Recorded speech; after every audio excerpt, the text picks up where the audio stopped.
ওয়াল বায়ান। আর এর একজন ব্যক্তি কোনো পাপই করেনি, শুধু কাজ হলো কথা বলে বেশি। কি বলে? আছে না এরকম মানুষ? এত কথা বলে, আর বেশি কথা বলে বলে শেষে বলে, ভাই কিছু মনে করেন না, আমি একটু কথা বেশি বলি। কত গর্ব তার, চিন্তা করতে পারছেন? বুঝেননি মনে আপনারা? বলে না, ভাই আমি একটু কথা বেশি বলে কিছু মনে করেন না। ও যে মুনাফেক সেটাই জানে না। এর নাম ভদ্রতা। আপনার এত কথা বলা লাগবে কেন? এত অভদ্র কেন?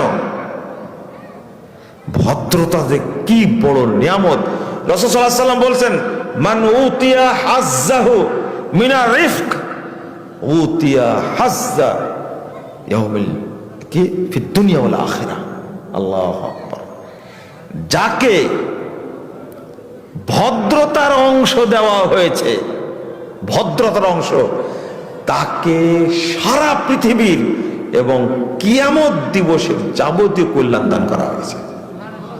ভদ্রতা এমন জিনিস, একদিকে যাকে ভদ্রতা দেওয়া হয়নি তাকে কোনো কল্যাণ দেওয়া হয়নি, আর একদিকে যাকে সদাচরণ দেওয়া হয়েছে আল্লাহ তাকে দুনিয়ারও কল্যাণ দিয়েছেন, পরকালেরও কল্যাণ দান করেছেন। আল্লাহ কেন, আল্লাহ রাসূল কেন বললেন এই লোকটা মারা গেলেই জান্নাতে যাবে? এটা হলো পরকালের কল্যাণ। এই লোকটার কবরে আযাব হবে না, এটা পরকালের কল্যাণ।